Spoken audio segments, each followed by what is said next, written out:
Students, I am Deepak Kumar Sahu, lecturer in mathematics. Today I will discuss the second chapter, limit and continuity. So let's start.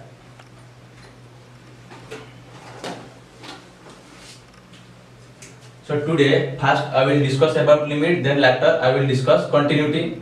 So in this class we will know the basic knowledge about limit and types of limit. कितने type की limit है और क्या limit है इसको पहले हम समझेंगे, उसके बाद हम कंटिन्यूटी की तरफ जाएंगे.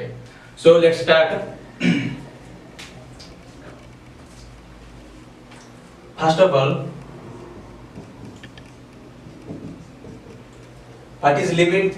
इसको जानने के लिए पहले हम एक एग्जांपल का सहारा लेंगे. So let us start an example. Let f of x is equal to x square plus 1.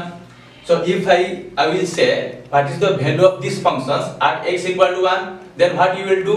So at x equal to 1, then f of 1 equal to put x value of x in these functions. What will get? F of 1 equal to 1 square plus 1 equal to 1 plus 1 equal to 2.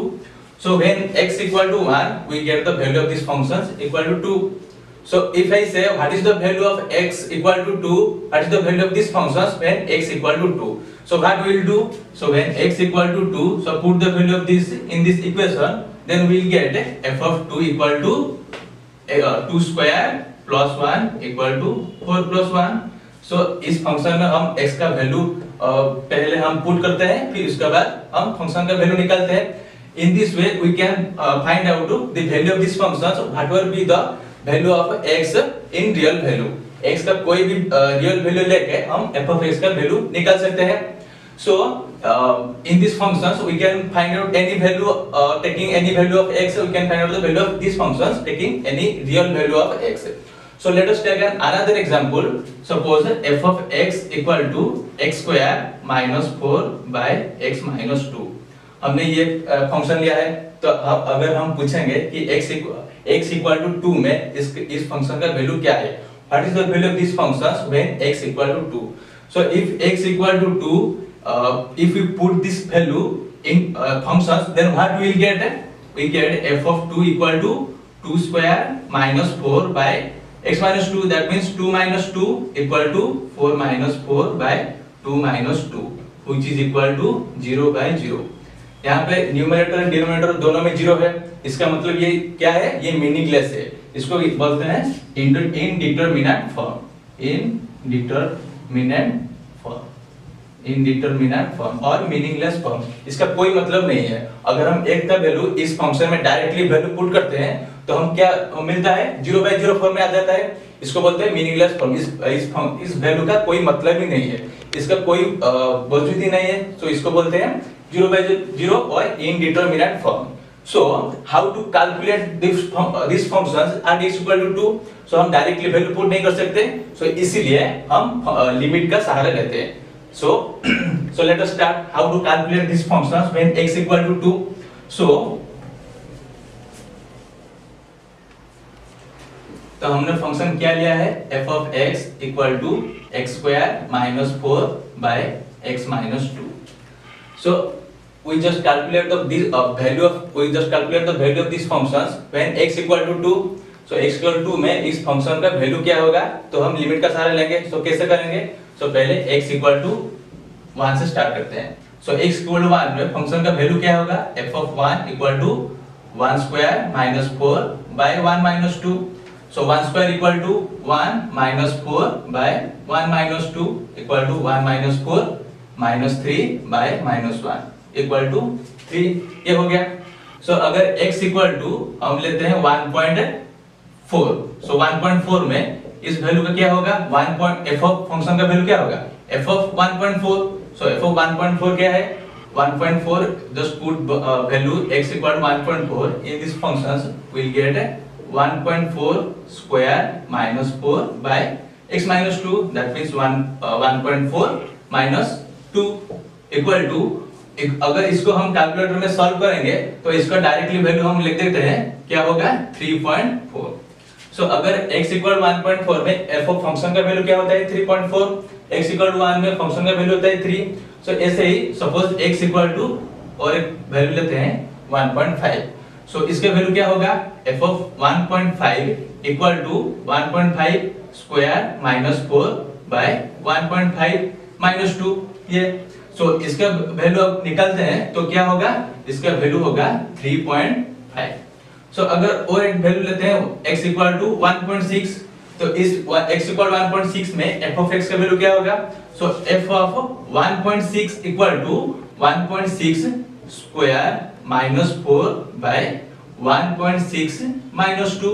So इसका value निकालेंगे तो क्या होगा 3.6। आप calculator का use करके इस value निकाल सकते हैं। सो ऐसे ही अगर हम x इक्वल टू 2 में हम इस फंक्शन का क्या निकालना है, वैल्यू निकालना है, तो x इक्वल टू 2 हम डायरेक्टली नहीं ले सकते क्योंकि x equal to 2 directly put करेंगे तो क्या होगा 0 बाय 0 और इनडिटरमिनेट फॉर्म आ जाता है, इसलिए हम एग्जैक्टली x इक्वल टू 2 का वैल्यू यहाँ पे पुट नहीं कर सकते। तो हम क्या करते हैं, एक 1 से स्टार्ट करते हैं और जितना चाहे इतना ही क्लोजली एक वैल्यू 2 के क्लोजली एक वैल्यू हम ले जाते हैं, ठीक है। तो फिर x इक्वल टू 1.6 ले लिया, 1.7 भी ले सकते हैं, 1.8 और 1.9 ले लिया। तो 1.9 में भी इस फंक्शन का वैल्यू क्या होगा, so f of 1.9 equal to 1.9 square minus 4 by 1.9 minus 2। अगर इसका वैल्यू निकाल लेंगे तो क्या होगा 3.9, ठीक है। सो x इक्वल 1.9 में फंक्शन का वैल्यू क्या होता है 3.9। अगर x इक्वल टू अगर 1.99 ले जाते हैं, ठीक है, ये और भी ज्यादा क्लोज है 2 के, तो 2 पॉइंट के और भी ज्यादा क्लोज है 1.9 है। सो x इक्वल टू 1.99 में इस फंक्शन का वैल्यू क्या होगा, then if you take f of 1.99 put this value x equal to 1.99 we get 1.99 square minus 4 by 1.99 minus 2, so we get 3.99, ठीक है। अगर x equal to 1.99 में फंक्शन का वैल्यू होता है 3.99, अगर x equal to 1.999 लेंगे तो फंक्शन का वैल्यू क्या होगा 3.999। अगर x का वैल्यू 4 टाइम्स 9 लेंगे तो इसका वैल्यू क्या होगा 3.4 टाइम्स 9। ऐसे ही हम इस तरह वैल्यू निकाल सकते हैं फंक्शन का।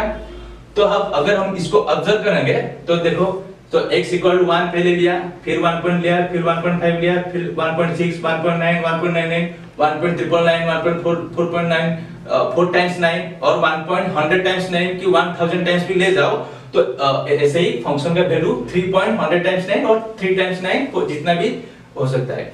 तो अगर तो x यहाँ पे कहां से कहां जाता है, अगर 1 से कौन से नंबर पर जाता है, अगर इसको ऑब्जर्व करेंगे तो 1 से 2 की तरफ जाता है।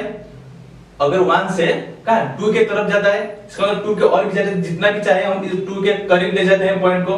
तो अगर x इक्वल टू 2 होता है तो इसका मतलब क्या है, यानी कि x का वैल्यू 2 के करीब जाता है, माने 2 के और जाता है, ठीक है। तो लिमिट का कांसेप्ट ये है कि अगर हम x का वैल्यू 2 के और जाता है तो फंक्शन का वैल्यू कौन से नंबर के और जाता है, that is the limit of that function, ठीक है।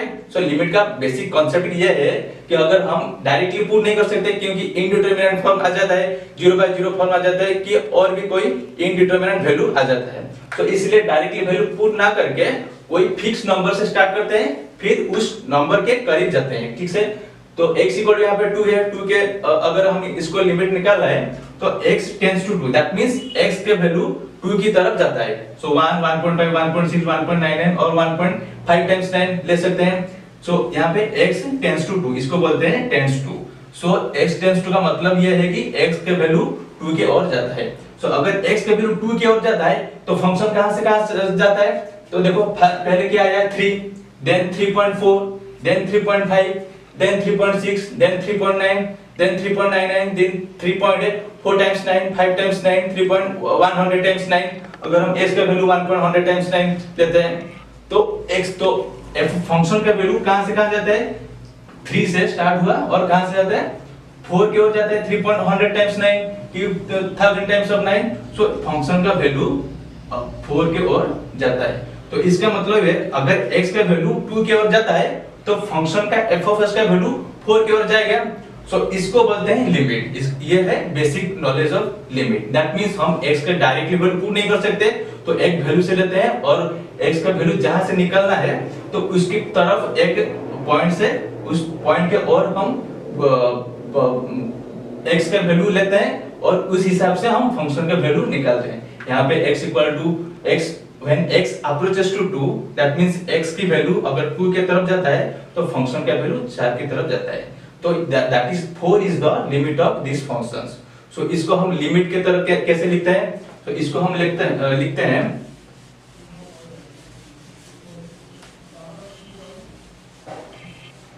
इसको हम कैसे लिखते हैं, इसको लिखते हैं limit of x tends to 2 f of x equal to 4 और limit x tends to 2 function क्या है x square minus 4 by x minus 2 equal to 4, that is the limit of this functions.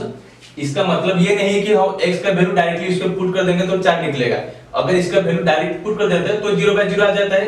इसलिए लिमिट का concept ये है कि अगर x का वैल्यू 2 की तरफ जाता है तो फंक्शन का वैल्यू कौन सी नंबर की तरफ जाता है, so that is the limit of this functions. So when x equal to x square when limit x tends to 2 then f of x equal to 4. So that is the basic knowledge of limit. So आपको बहुत सारे limit के question दिए जाएंगे, तो इसको solve कैसे करना है, तो इस तरह हम तो सॉल्व नहीं कर सकते, तो इसलिए बहुत सारे रूल्स, लिमिट के बहुत सारे रूल्स और रेगुलेशंस होते हैं, बहुत सारे फॉर्मूला रहते हैं, इसको यूज करके हम लिमिट का वैल्यू निकाल सकते हैं. सो वैल्यू निकाल सकते हैं. तो अगर इस फंक्शन को हम निकालना है तो limit x tends to 2 f of x यानी कि x square minus 4 by x minus 2. अगर ये एनालिटिक प्रोसेस में अगर ये हम करेंगे तो बहुत टाइम टेकिंग है, बहुत ही लेंथी है, तो हम कैसे करेंगे, तो हम जस्ट एग्जांपल दे देते हैं. When x tends to 2 x square minus 4 by x minus 2, तो इसको हम कैसे करेंगे, तो x स्क्वायर माइनस 4 को हम किस तरह लिखेंगे, x स्क्वायर माइनस 4 को किस तरह लिखेंगे, equal to x square minus 2 square. So x square minus 2 square हम जानते हैं a square minus b square equal to a plus b into a minus b. So x square minus 2 square को हम लिखते हैं x plus 2 into x minus 2. So x plus 2 into x minus 2, so यहाँ पे क्या होगा x plus 2 into x minus 2 x bye x minus 2. तो ये लिमिट हो तो लिमिट यहाँ पे लिख देते हैं लिमिट x टेंड्स टू 2. तो लिमिट x टेंड्स टू 2, तो लिमिट x टेंड्स टू 2, ये देखो ऊपर numerator and denominator x minus 2 है, so it gets cancelled, x minus 2, so we get x plus 2. So if we put directly value of x in this functions, we get 2 plus 2 equal to 4. That is the limit of these functions. So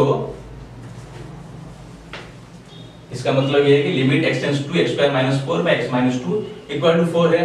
सो इस तरह हम एक function limit को निकाल सकते हैं. और भी अलग फंक्शन हो गया तो इसके लिए और भी ज्यादा फॉर्मूला है और भी ज्यादा रूल्स है, इसको हम आगे क्लास में हम समझेंगे.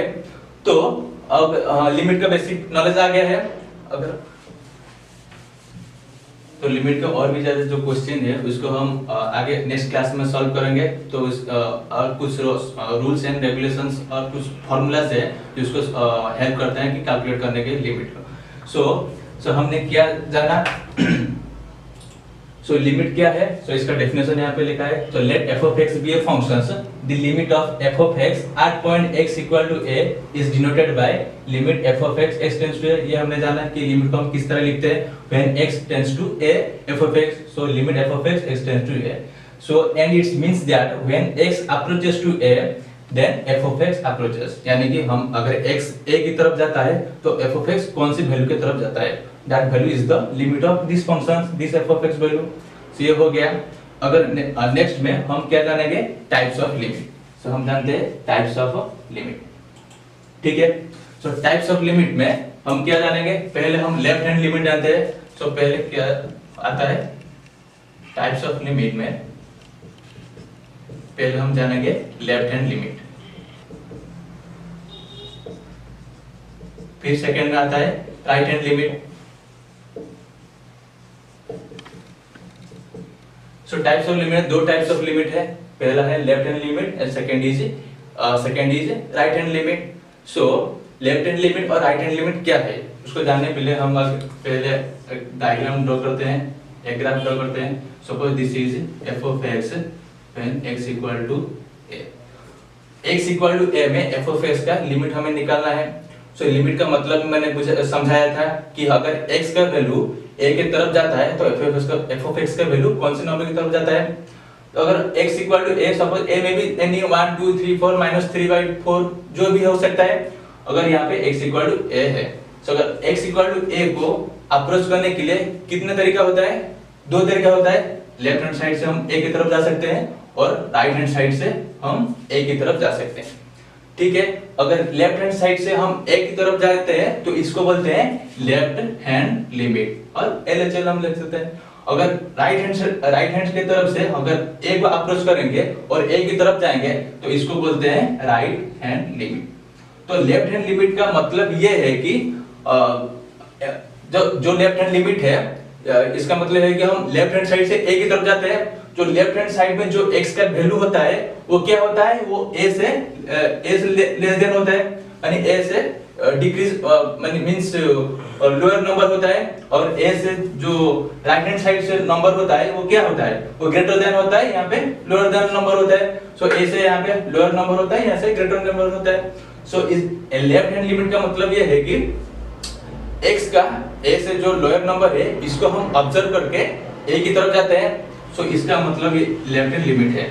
इसका मतलब हम पहले हम a से लेस देन कोई एक, इसको पहले प्रीवियस क्वेश्चन में हमने कहां से लिया था, वहां से लिया था, फिर 1.4 1.5 एंड 2 तक पहुंचे थे, 2 नहीं 1.99 और 1. कोई भी 2 की तरफ जाता है, यानी कि ये है लेफ्ट हैंड लिमिट। यानी कि एक लोअर देन 2 नंबर से स्टार्ट किया है, फिर 2 की तरफ हम जाते हैं तो इसको बोलते हैं लेफ्ट हैंड लिमिट। सो ये है लेफ्ट हैंड लिमिट, यानी कि हम x के वैल्यू एक छोटा नंबर से स्टार्ट करते हैं, इसको छोटे नंबर को ऑब्जर्व करके करके हम a की तरफ जाते हैं, यानी कि a को अप्रोच करते हैं। ये होता है लेफ्ट हैंड लिमिट। इस तरह राइट हैंड लिमिट भी क्या होता है, जो राइट हैंड साइड का नंबर होता है ये क्या होता है, वो a से ग्रेटर होता है। सो इसका मतलब ये है कि हम एक बड़ा नंबर से स्टार्ट करते हैं। सपोज अगर हम 2 से वैल्यू x का वैल्यू 2 होता है, sorry x equal to a, suppose a equal to 2 होता है, तो पहले हम 5 से या 5 या 6 और कोई भी नंबर लेकर ग्रेटर नंबर लेके धीरे धीरे इसको रिड्यूस करके a की तरफ जाएंगे, यानी कि 2 की तरफ जाएंगे। इसको बोलते हैं राइट हैंड लिमिट, यानी कि हम बड़ा नंबर को ऑब्जर्व करके धीरे धीरे हम a की तरफ जाते हैं। तो उस हिसाब से f ऑफ x का वैल्यू क्या होता है, the number which f of x approaches that number is called limit of that functions. So this is the concept of left hand limit and right hand limit. Left hand limit का मतलब यह है कि हम छोटे number से start करते हैं और a की तरफ जाते हैं, that is the left hand limit. और राइट हैंड लिमिट क्या होता है, एक बड़ा नंबर से स्टार्ट करते हैं, इसको छोटा करके करके ऑब्जर्व करके हम a की तरफ जाते हैं, ये होता है राइट हैंड लिमिट। सो लेफ्ट हैंड लिमिट का डेफिनेशन क्या होगा, यहाँ पे लिखा है। सो लेफ्ट हैंड और एक कांसेप्ट है, तो फिर लेफ्ट हैंड लिमिट क्या है, लेफ्ट हैंड लिमिट। तो लेफ्ट हैंड लिमिट को हम किस तरह लिखते हैं, limit f of x x tends to a minus. Minus का मतलब ये है कि ये लेफ्ट हैंड लिमिट है। और फिर से राइट हैंड लिमिट को किस तरह लिखेंगे, सो राइट हैंड लिमिट को किस तरह लिखेंगे, limit f of x x tends to a plus. ये minus plus just a symbol is denote that it is left hand limit and this is right hand limit. So minus का मतलब है कि left hand limit है और plus का मतलब है कि राइट हैंड लिमिट है। सो लेफ्ट हैंड लिमिट में अगर क्वेश्चन दिया होगा कि एक फंक्शन दिया होगा तो इसको बोलते हैं, अगर क्वेश्चन दिया होगा कि इसका लेफ्ट हैंड लिमिट निकालो या फिर राइट हैंड लिमिट निकालो, तो पहले क्या करेंगे, पहले जो फंक्शन में जो वेरिएबल है, यहाँ पे क्या है x का वेरिएबल है, अगर x का वेरिएबल है तो x को एक सब्स्टिट्यूट करेंगे a, यहाँ पे a माइनस है तो x का सब्स्टिट्यूट करेंगे a माइनस h फिर लिखेंगे, ठीक है। when x equal to a minus h, यहाँ पे x कहाँ तो कौन से नंबर के हम लिमिट निकाल रहे हैं, x टेंड्स टू a। यहाँ पे अगर x इक्वल टू a होगा then a equal to a minus h होगा, तो a minus h a cancel हो जाएगा, तो अगर h का वैल्यू क्या होगा, so 0 equal to a minus h, that means h का कौन से नंबर की तरफ जाएगा, 0 की नंबर की तरफ जाएगा when x tends to a। अगर x a के वैल्यू की तरफ जाएगा तो h 0 की तरफ जाएगा। तो यहाँ पे हमने सब्स्टिट्यूट किया है लिमिट f ऑफ x क्या है a माइनस h हमने लिया है, so f of a minus h then x tends to a में h क्या होगा, h टेंड्स टू 0 होगा, सो h टेंड्स टू 0। सो पहले लिमिट, लेफ्ट हैंड लिमिट को पहले इसमें कन्वर्ट करेंगे। कैसे कन्वर्ट करेंगे, just put x equal to a minus h and यहाँ पे h इक्वल टू 0, यही करना है। फिर उसके बाद हम इसका वैल्यू निकाल सकते हैं। सो राइट हैंड लिमिट में ऐसे करेंगे, तो limit f of x h tends to a plus, तो यहाँ पे भी x इक्वल टू क्या करेंगे, यहाँ पे a प्लस है, यानी कि यहाँ पे a प्लस s लिखेंगे, ठीक है। x equal to a plus s substitute करेंगे। अगर x a की तरफ जाता है, यानी कि अगर x इक्वल टू a होगा तो क्या हो, h का वैल्यू क्या होगा, a equal to a plus s, तो इसे a कैंसिल हो जाएगा, तो s 0 की तरफ जाएगा। when x tends to a then h tends to 0, तो यहाँ पे भी इस तरह लिख सकते हैं, लिमिट क्या होगा f ऑफ x, यानी कि f ऑफ x क्या है, a plus h, f of a plus h and h tends to 0 है। सो पहले अगर तुमको left right hand side right hand limit निकालना है, तो पहले इसको यहाँ x का value a plus s substitute करेंगे, तो इसके बाद इसका वैल्यू हम निकालेंगे, ठीक है। तो अगर हम इसका डेफिनेशन देखते हैं, सो लेफ्ट हैंड लिमिट का डेफिनेशन ये है कि if we find the limiting value of f of x when approaches to x, when x approaches to a from left hand side is called left hand limit. x equal to a में जो value निकालना है, अगर हम left hand side से a को approach करेंगे तो इसको बोलते हैं left hand limit, and it is written as limit f of x x tends to a minus equal to limit f of a minus s s tends to 0 हमने निकाला है। सो राइट हैंड लिमिट में भी ऐसे है, if we find the limiting value of f of x when x approaches to a from right hand side, then its limit at point a and it is written as limit f of x x tends to a plus equal to f of a plus s s tends to 0। सो हमने derive किया, कैसे हम पहले इसको x equal to a plus s substitute करते हैं, फिर h equal to 0 होता है। So this is the class. So today I will discuss, so आज का क्लास आपको समझ में आया है। सो राइट हैंड लिमिट क्या है, limit x tends to a plus f of x and equal to limit f of a plus s when h tends to 0। So ये है राइट हैंड लिमिट, ठीक है। तो फिर आज का की पॉइंट क्या है, सो आज का की पॉइंट ये है कि अगर लेफ्ट हैंड लिमिट और राइट हैंड लिमिट क्या है, और लेफ्ट हैंड लिमिट ये है कि limit f of x x tends to a minus equal to limit f of a plus s and s tends to 0, ये है लेफ्ट हैंड लिमिट हमने बताया है। और राइट हैंड लिमिट क्या है, when limit f of x x tends to a plus equal to limit f of a plus h and s tends to 0, ये है राइट हैंड लिमिट। सो ये दो चीज को आपको याद रखना है, और क्वेश्चन इसके रिलेटेड जो क्वेश्चन है हम नेक्स्ट क्लास में इसको सॉल्व करेंगे। तो आज का सेशन यहीं से खत्म होता है। Thank you.